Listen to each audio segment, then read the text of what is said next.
Welcome back to another edition of the Magic Latest Podcast, where we discuss everything Orlando Magic basketball. I'm your host, Jalon Dixon, and today we've got a couple of things to get into. But before we get started, remember to like, comment, and subscribe for daily Orlando Magic content. We are on the road to 1,000 subscribers and trying to become one of the biggest Orlando Magic podcasts here on the YouTube platform. So remember to hit that post notification bell so you always know when we're dropping new videos. And let's go ahead and get right into it. I hope you guys enjoyed your Thanksgiving. I know I took a little bit of an extended weekend vacation, so to speak, coming off of Thanksgiving, but we are back locked in and we are going to be discussing the Orlando Magic putting together some really good basketball right now. Before we get into the highs of the Orlando Magic season, we have to talk about some of the question marks around the Orlando Magic thus far first. The biggest one being Paolo Banchero. There's no real timetable that's been announced aside from simply day to day as far as Paolo Banchero's groin injury is concerned. I picked out this article from the Orlando Magic on SI page. Shout out to those guys.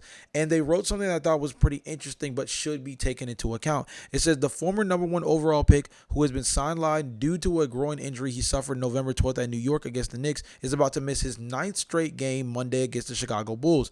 Groin injuries must be managed carefully, and the Magic's solid run in Banchero's absence has reduced the urgency somewhat. Still, this is longer than most expected at the time of the injury. Starting there, as you guys remember, I believed that considering the initial announcement was that he would be listed as day to day, I thought the latest he would come back was the Golden State Warriors game, back a handful of games from, that's what, 3-4 games from where we are right now. So it's been quite the distance.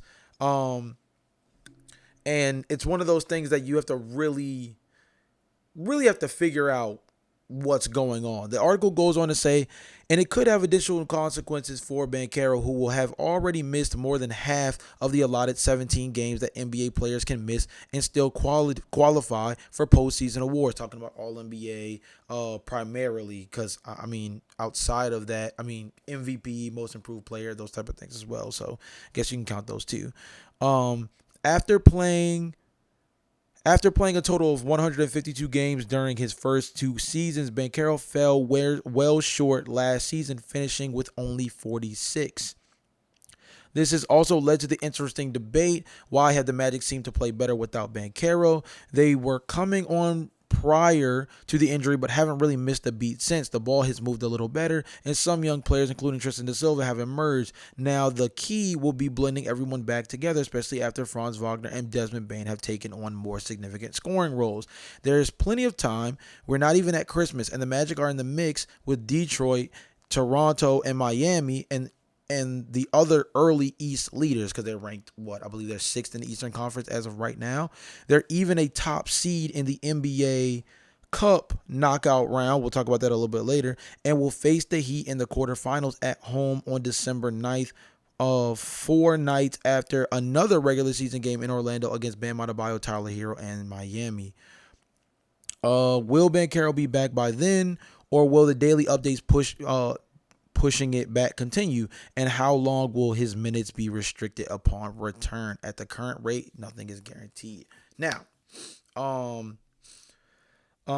think the biggest thing when talking about reacclimating Paolo Banchero, and we've said this a few times on the podcast, so it's not something too deep to get into, but I think it was important enough to put as a part of today's slate today, is the issue is not necessarily when Paolo comes back. It's more so the state in which he comes back, right? I think the biggest thing that the Orlando Magic learned specifically from last season, which was referenced in the article of playing less than 50 games, not just for Banchero, but across the board for the Orlando Magic, is being able to injury manage is one of the most underrated skills of a head coach when specifically positioned in this lane that the Orlando Magic are in now, where they are discussed amongst the East contenders, right? It's a totally different ball game when you're preparing for the latter portion of the season just as much as you are the team trying to establish an early season rhythm, right? When you're a young rebuilding team, those first 20 to 25 games can be a precedent setter for whether or not you're going to be a selling team, whether you're going to try to position yourself to get a top 5 lottery pick, who do you believe is untouchable amongst your main core. Those are the things that a young building basketball team are establishing within the beginning of the season. When you're the Orlando Magic in the current state of affairs that they're in right now, they have graduated from that stage and now step into an area of what is the implications of the seeding that you finish with at the end of the season? Are you a top 6 seed with the chance at home court advantage? Are you going to have to play in the play-in game in order to secure a postseason spot? Um,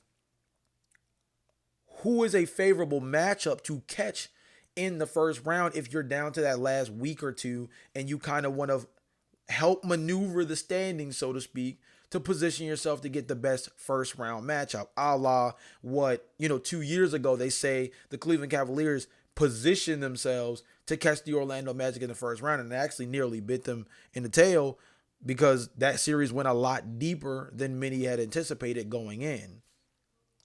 These are the type of things that you have to consider, not just as a head coach, but as an organization. And as the all-star player, you also have to ask yourself now with these newfound expectations. Yes, making an all-NBA team is great. Yes, being named to the all-star team is great. But your legacy will not be defined simply by that.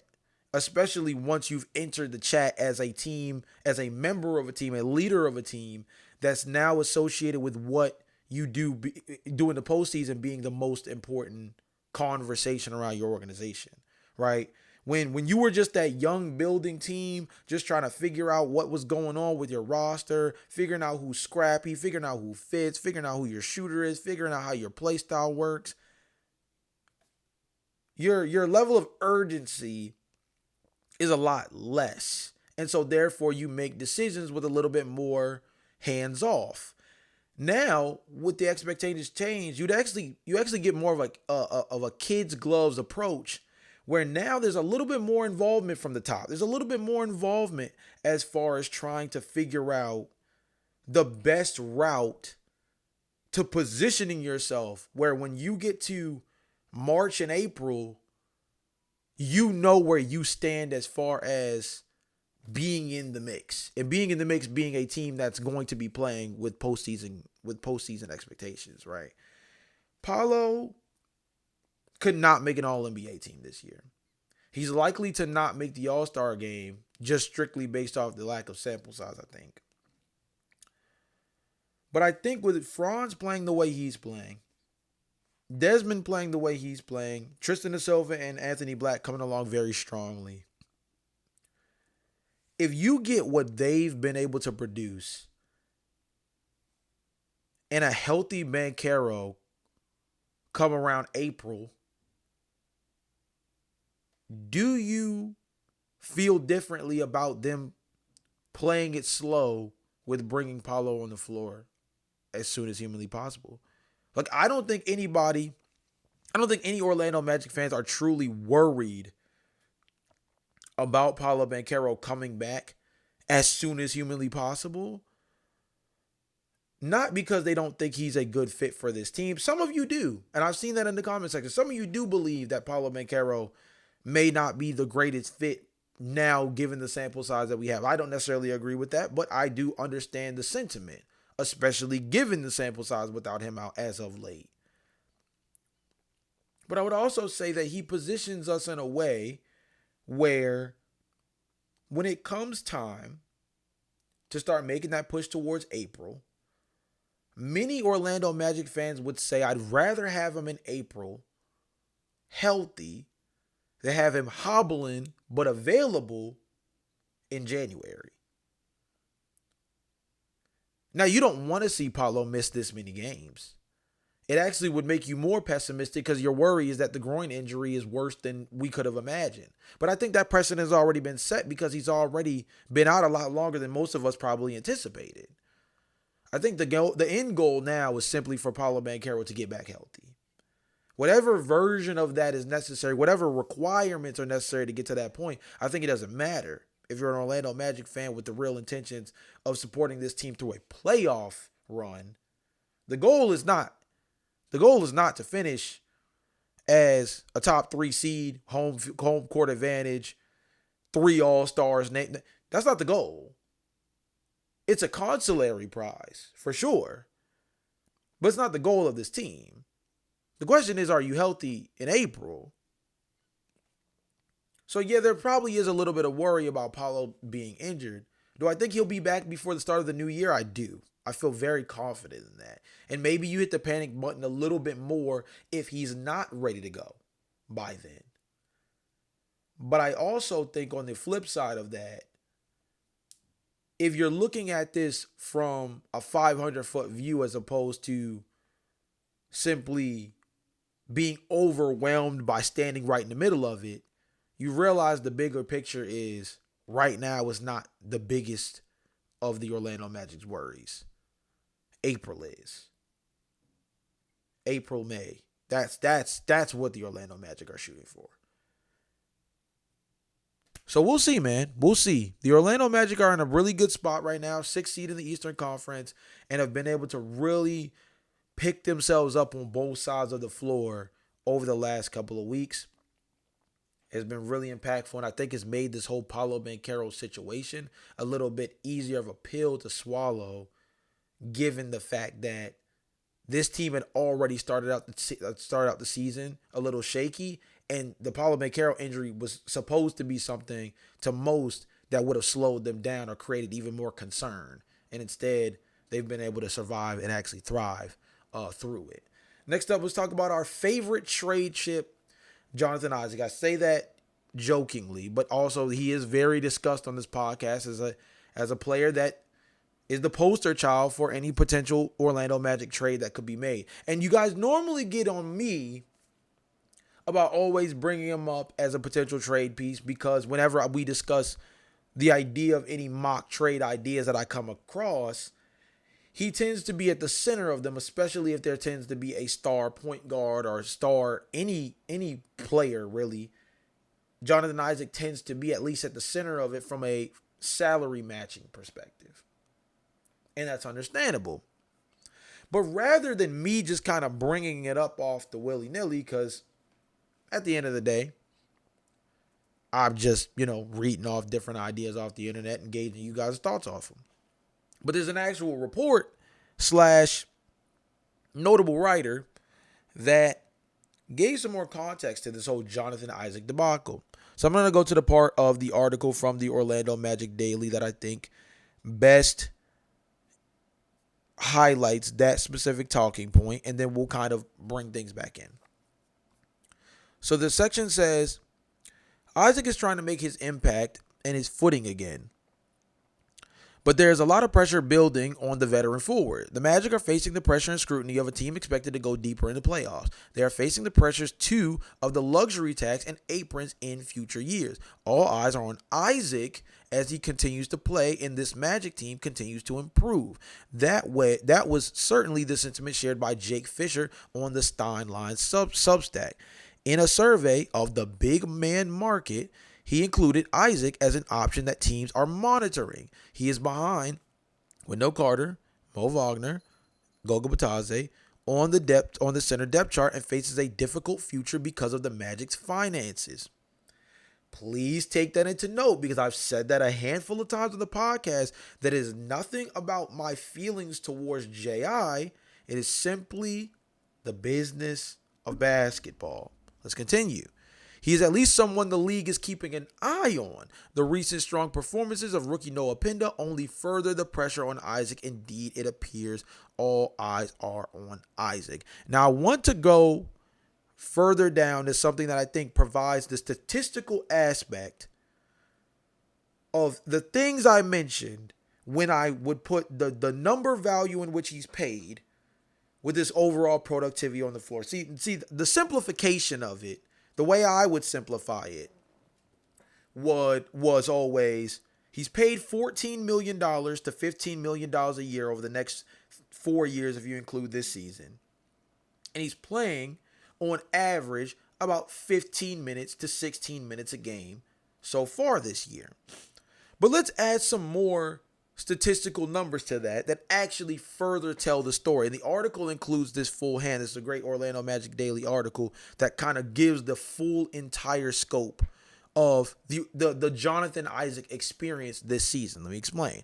It says Isaac has no health concerns anymore after his years of dealing with his knee injury, but he is averaging only 10.2 minutes per game in 18 appearances so far this season. Isaac is averaging only 2.9 points per game and is shooting 45.5% from the floor, but just 21.7% from three. Isaac has struggled to find his offensive rhythm since returning from injury. That is seen mostly in his on-off numbers. Orlando has a team worst 102.6 offensive rating with Isaac on the floor, but the team's 106.1 defensive rating with Jonathan Isaac on the floor trails only Jalen Suggs. That has been the story with Isaac for several years.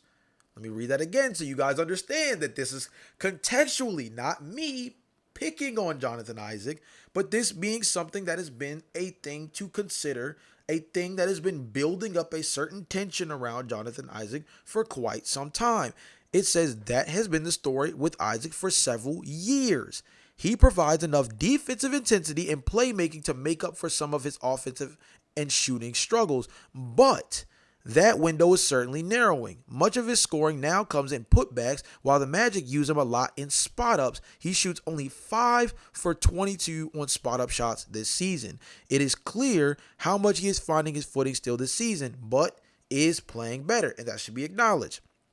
During the last 9 games, where the Orlando Magic have gone 7-2, Isaac is averaging 3.6 points, 4.5 rebounds, and just under a stock per game.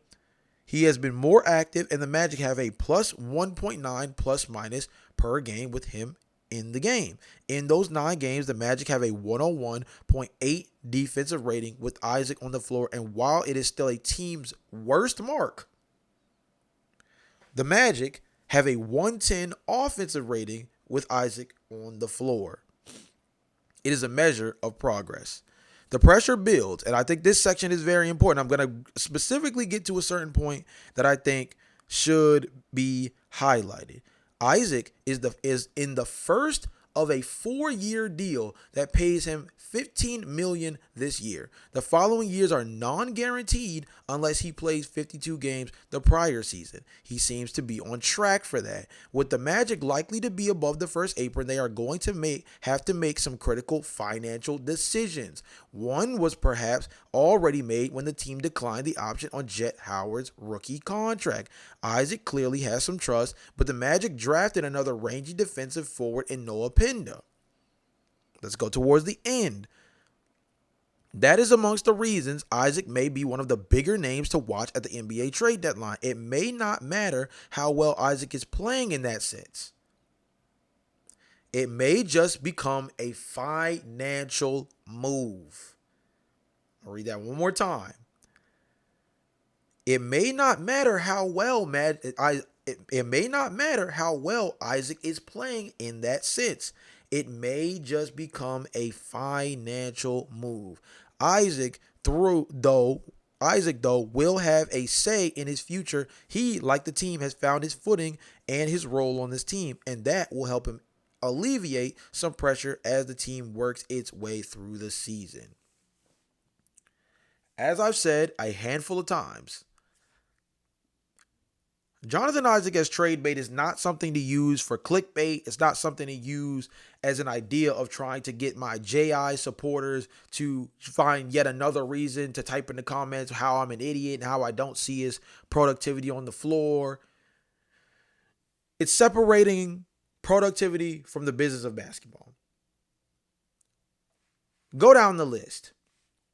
How many players on the Orlando Magic would you keep over Jonathan Isaac if it meant positioning yourself as a team to have more financial flexibility long term, given the fact that guys like Anthony Black are going to come up for a contract in the very, very near future. For example, someone to have to consider re-signing. Tristan da Silva as well will be coming up for a potential rookie contract extension in the very, very near future, which means this team has to finagle itself out of the first apron as quickly as humanly possible, or at least as strategically as humanly possible, to position themselves to avoid gutting their team and retaining as much of their homegrown talent as humanly possible. Right? So again, how many players would you be willing to part with before you part with Jonathan Isaac as far as being able to achieve that goal? You're not getting rid of Paulo Banchero to keep Jonathan Isaac. You're not getting rid of Franz. You're not getting rid of Jalen Suggs. You're not getting rid of Tristan da Silva. You're not getting rid of Anthony Black. I know some would maybe make the argument about him versus Wendell Carter Jr. I would not, right? And once you get past those initial six guys, mind you, Jonathan Isaac is the fourth highest player as far as this season is concerned. He's the fourth highest paid player on the team. I just named six guys, and of the six, three of them are paid more than Jonathan Isaac. Paulo, I believe, is paid about the same amount as Jonathan Isaac. Excuse me. Two of them are paid more than Jonathan Isaac. Paulo is paid about around the same amount as Jonathan Isaac, maybe a little bit more slightly because he's still on his first original rookie contract before the extension kicks in, I believe, next year. And Wendell Carter is just next below Jonathan Isaac on the financial totem pole. So if 4 or 5 of the top 6 paid players on the team are considered untouchables before Jonathan Isaac, as far as aggregating money to create real free space to help get them out of the first apron, or at least maneuver them more strategically within the first apron, which one of those guys is the most likely to be the odd man out? Jonathan Isaac. It's really that simple. I'm glad that there's a little bit more of an article that articulates it a little bit more in depth than my more surface level breakdown of it. But I think the crux of it is still the same, which is financially, it is the most responsible thing to do to see a guy who is paid on average an annual salary of $15 million a year, even if it's partially non-guaranteed due to him having to meet a games played incentive. Mind you, he played over 70 games last year, which shows that as his health is as far as his health is concerned, he can at least reach that game threshold. So the only thing that would not allow him to do that would simply be coach decision, DMPs. Other than that, if he's healthy enough to play within the rotation, he's shown at least within the last year or two that he can reach said 63 game threshold or 62 game threshold. To pay $15 million a year for a guy who's averaging 10 minutes a game and has a negative on-off rating when on the floor, and has a negative impact on your offensive productivity when on the floor, is just the right thing to do as a front office. It's just the smartest thing to do, and it is the best way to clean up your books as much as humanly possible as the Orlando Magic without getting rid of a core guy that you would want to keep as part of the mainstay of what will be this 3 to 4 year window they have carved out for themselves. If Jonathan Isaac has to be the guy who falls on the sword as a part of this Orlando Magic team positioning themselves in that way, then that is what Jeff Weltman will likely lead it to. And I don't think anybody who knows anything about roster construction or the salary cap structure now with things like the second apron, first apron, and so on and so forth would argue with that, knowing the overall implications. But you guys let me know in the comment section down below. Even with that explanation, does it still sound crazy to trade Jonathan Isaac? Or does it make at least a little bit more sense? Even if you don't like it, do you at least understand it? Because at the end of the day, that's what I'm here to do. Is I want to present this kind of information with the intention of you guys learning something and understanding the different aspects and layers of basketball, the NBA basketball world that we are interested in, beyond just the X's and O's on the floor or simply reading out a stat sheet to you.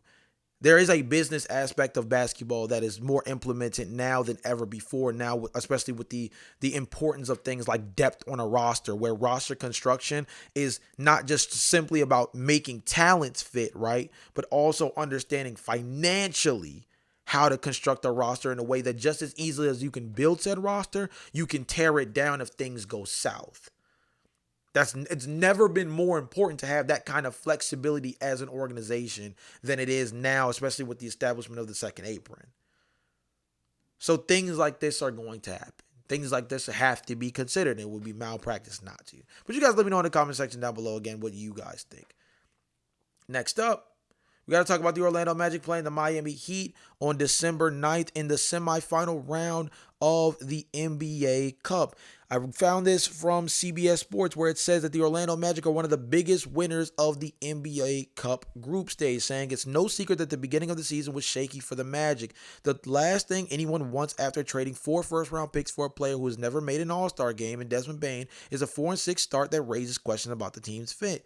The turning point came in game number 11 in which Bane hit a game-winning three-pointer. I've told y'all that's going to be a canon event in Orlando Magic lore for the 2025-2026 season, where we recount how this year went.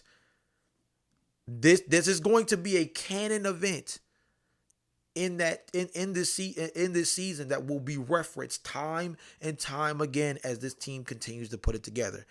It says the Magic are 8-2 in their last 10 games, with Friday's win over the Eastern Conference leading Detroit Pistons clinching their group and sending them to the knockout stage.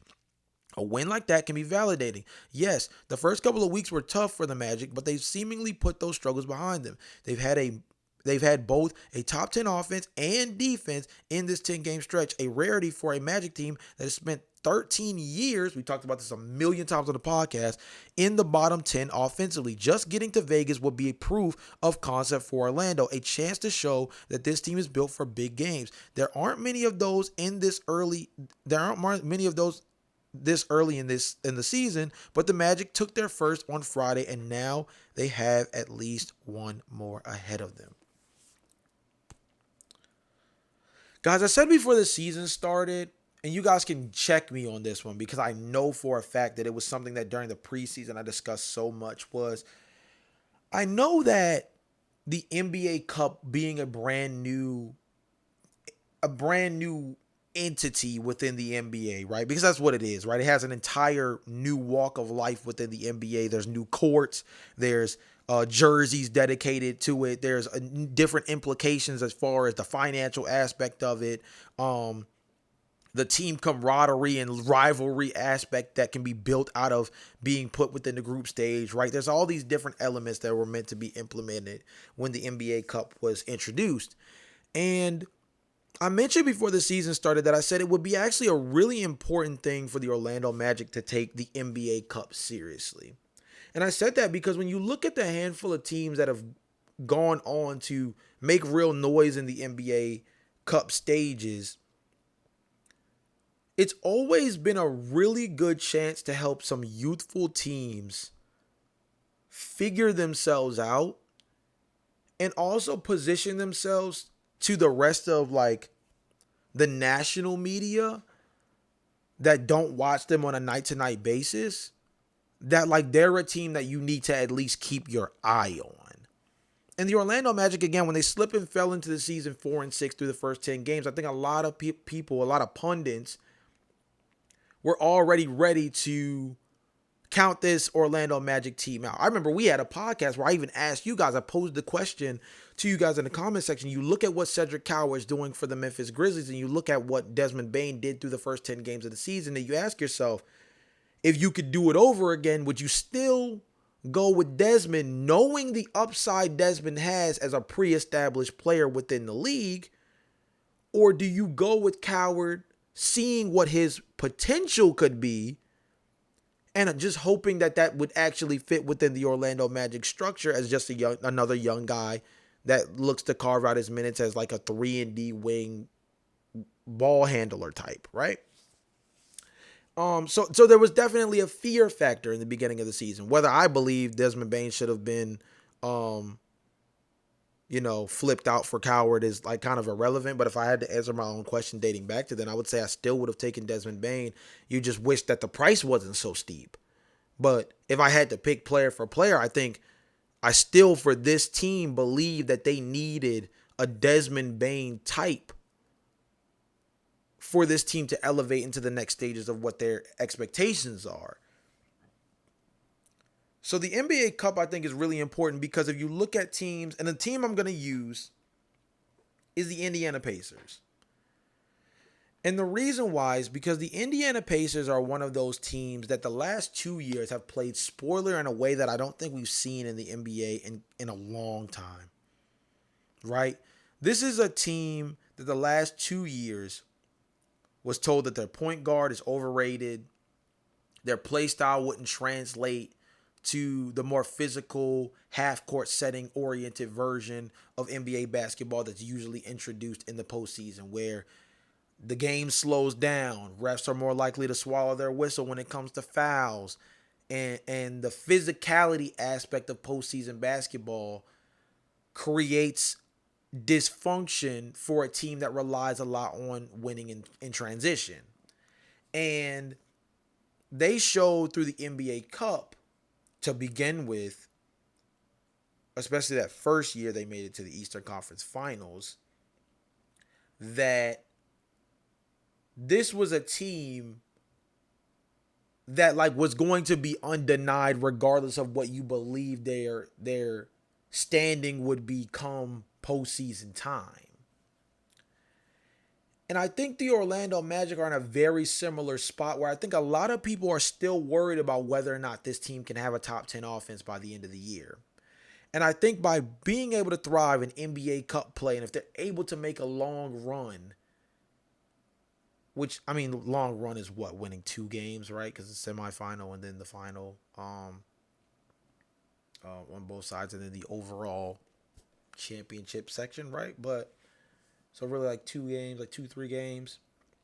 But nonetheless, I think it would be a really good milestone for a young basketball team to see the fruits of their labor of starting out the first 10 games, struggling, the next 10 games, thriving, but doing it without their best player, then positioning themselves to maybe get their best player back and put together a stretch where they go and win the NBA Cup. And now you have this 30 to 40 game sample size of growth for a young basketball team.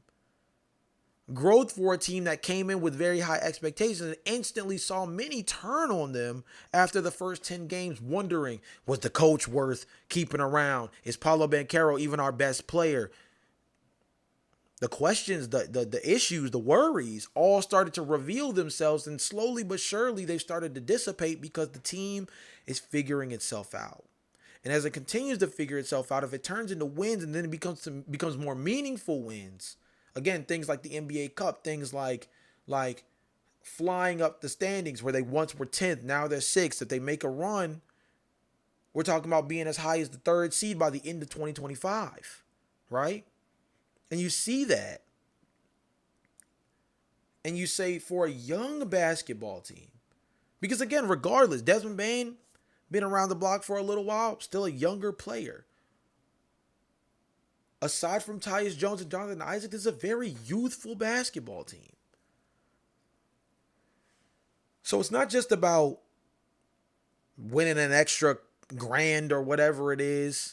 An extra, well, not grand, Jesus. Another, $1 million or something like that. It's not about that financial compensation aspect, although that may motivate some players. It's about continuing to see the Orlando Magic's growth throughout the season. It's about showing the first signs of potentially meeting the preseason expectations and hype. And it's also about playing on a stage that shows you're ready for the limelight itself. Because that's the other thing about the NBA Cup is that stage, it puts you center stage. It's very similar to a playoff setting as far as how they structure it, where you are the television for that day. You are the television for for the day of your NBA Cup matchup, you are center stage. That creates another element of understanding the pressure, playing under the bright lights of the pressure, and coming out on top within all of that. Something that the Orlando Magic desperately need to learn to overcome. So preparing for times like April and May, they feel more natural. I think the NBA Cup is the in-season version of preparation for the postseason that I felt like the Eurobasket run for Team Germany with Franz and Tristan da Silva was a great ramp-up session, so to speak, a very great ramp-up session for those two guys to be ready for a hard-fought 82-game regular season. I think the fact that those guys played in a physical tourney where every game mattered as far as the group stages, positioning throughout the postseason, the actual like the quote unquote playoffs, tournament bracket section of the Eurobasket tourney. I think all of those things help those two guys where now this regular season, it feels the start of it has been very natural for those two. The Orlando Magic have had their struggles here and there, but those two have been mainstays in terms of their consistencies throughout this season. Franz and Tristan da Silva specifically. I think this is a team-wide thing for the Orlando Magic in terms of the NBA Cup being that same kind of thing for the a quote unquote premonition of what they need to be prepared for come postseason time. And I think that could be really helpful.